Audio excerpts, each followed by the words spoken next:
Hi everybody, Jennifer Blevin-Smith with Integral Clinic Solutions, and you're watching my YouTube channel, Navigating the Business of Medicine.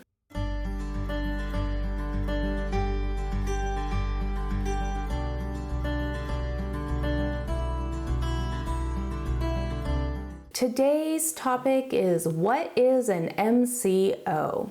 Well, that's a really good question. And even though I know what an MCO is off of the top of my head, I wanted to be able to articulate it a little bit better for my viewers. So I was doing a little research, and there's different ways that people can refer to an MCO, and they can kind of mean different things given the setting or situation.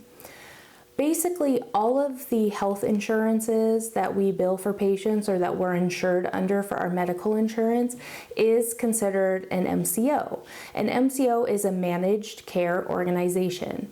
It is where companies come together and they are managing your care and making sure that they are utilizing benefits to the best of their ability and trying to be cost saving at the same time. And that's where it comes in, where you have to get prior authorizations for certain services or referrals, and they have to approve it before you can just do it, because they are trying to make sure that it's medically necessary before you go ahead and have some of these services done. And so technically a managed care service or organization, MCO, is anytime you have a plan that regulates essentially your healthcare benefits and what you can and cannot have done. Now, most people refer to MCOs under a Medicaid MCO because that's what we're most familiar with in medicine and in healthcare, at least in my experience. And then there's also managed care for workers' comp by state. And so we're going to just talk about each of those briefly, just to give a high overview. This is nothing in depth by any means, but I just kind of wanted to put it out there because I've received some questions and comments about doing videos about MCOs and specific topics. But first I thought it would probably be best to do a video about what is an MCO, and then I can go from there. A Medicaid MCO is what has been adopted by a lot of states across the United States. I think the numbers are, there's only 1 or 2 states now that don't operate their Medicaid plans using MCOs. And basically the MCO is coverage that they offer to their Medicaid recipients, and the state actually pays whatever company, insurance company, is willing to take on these managed care patients, and they're provided a monthly stipend per member per month.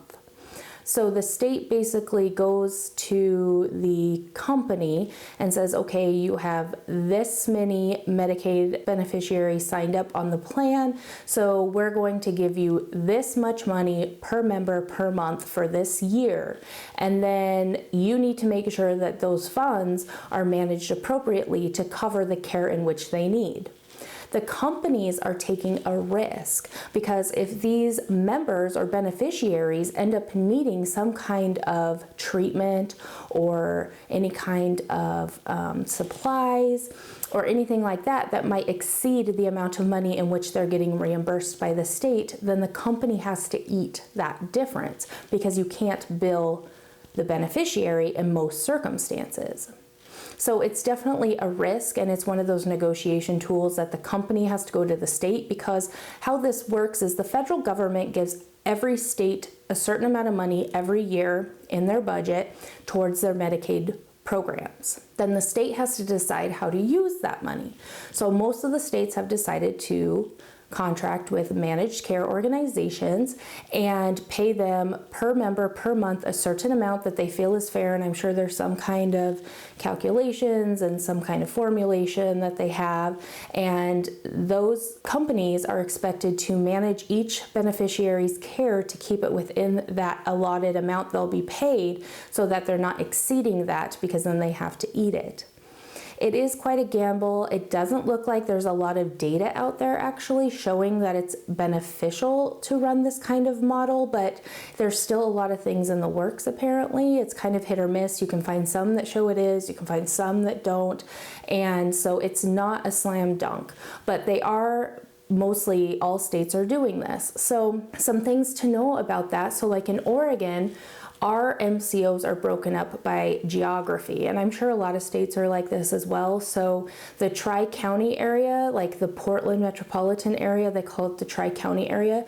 It includes Multnomah County, which is really big, Clackamas County, and Washington County, and they all have one MCO.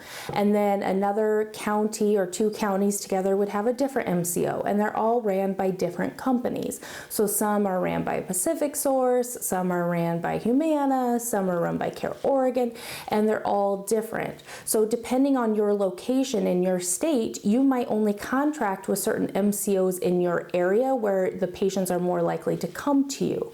So you need to make sure that your staff is checking those MCOs and making sure you're enrolled in that program, because just because you are contracted with your general state Medicaid doesn't mean you're necessarily contracted and credentialed with your local MCO or any of the MCOs. So you need to make sure that you look into that and you get that process going on top of your state Medicaid, because some people can still just have straight Medicaid. We call ours in Oregon DMAP, and that's like the lowest of the low reimbursement. And then the MCOs will pay a little bit more, but not much, because again, they're kind of on a capitation type plan with the state in order to offer benefits to these beneficiaries through their company. Now, you want to make sure that you're reading your contracts very closely with the MCOs. And I'm sure every MCO is different because they're all managed by different companies. So you want to make sure that you're understanding the verbiage before you agree to being a participating in-network provider with them.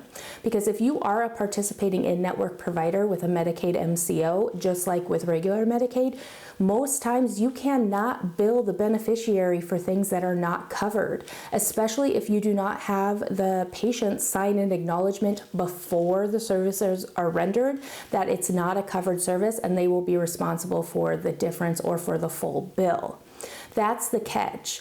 There are certain times that you can bill the beneficiary. The guides are all different, and you'd have to look at each MCO or Medicaid plan to see when you are able to bill that patient. But most times, if it falls within a certain category, you still have to make sure you let them know ahead of time before they have the services rendered that they will be responsible, and they have to sign something acknowledging that so you can bill them. Otherwise, you would have to eat that cost, and that can get really expensive if you're not doing your due diligence up front. That's why a lot of people end up not contracting with MCOs or Medicaid, because the reimbursement is really low, and it's hard to keep, especially in private practices, your door open if you have a large percentage of Medicaid patients. Just paying your bills could be difficult with the low reimbursement, and then you throw Medicare in there and it could be really difficult. So it's one of those things you really want to look at further and do some financial analysis. I love it when people want to serve the underserved. I mean, that's why most people got into medicine, right? But unfortunately, as a small private practice or a small private company, you do have to consider keeping your doors open so you can continue seeing those patients and making a livelihood for yourself and your staff. So even though you have good intentions, you definitely need to look at that, because it is a business as well. The MCO for workers' comp are companies that are certified and approved by the state to see patients on a workers' comp type situation. Now, it's by state if they decide to do a MCO type situation, which many of them have. I know Oregon does. And that means that if the insurance that your employer or an employer has is an MCO type situation, if one of their employees gets injured on the job, usually initially they're able to see whomever. But if it's going to be a long drawn out type situation that needs a lot of treatments, a lot of appointments, a lot of whatever, then they can request or actually demand that the patient see a doctor within the MCO network. And although MCOs are supposed to be impartial to the employer and employee, this is definitely supposed to help with cutting down costs when it comes to workers' comp claims, and kind of benefiting the employers in a way, because if your insurance, your workers' comp insurance gets so high, it could be really difficult to pay, just like our medical insurance or your car insurance. And so they use MCOs to try to utilize this. In order to be a participating provider in an MCO, you usually have to be certified or approved. Not just anybody can be part of these MCOs, similar to how a Medicaid MCO, you have to contract and credential to see patients. It's kind of the same thing, and the states all have different requirements in order to become a participating provider in that MCO. But it definitely can be beneficial for the doctors who will be able to see these workers' comp claim patients and follow their treatment. Those approved MCOs and providers in those MCOs can usually be found on the state's database, and there's usually information provided on how to become a certified, approved provider in the MCO in your state. So if it's something that you're interested in and something that you would like to do and be part of that network of MCO for workers' comp where patients will be referred to you to follow up on their injuries and claims, then you would definitely want to look into that a little bit further. But for the most part, the MCOs that we talk about in healthcare usually deals with the Medicaid type patients. And so definitely look into that further. There should be a lot of resources on your state Medicaid page. There should be phone numbers that you can call. The internet is a wonderful resource, so definitely utilize that. Ask other providers in your area that you network with how they went about, or if their providers are in network, and what they had to do. If you have any questions or comments about this topic, please leave that in the comments below. Smash the thumbs up button if this video was helpful. Please share my videos and my channel to anybody you feel would benefit, and take care of yourself, stay healthy, stay happy, and have a good day. Bye-bye.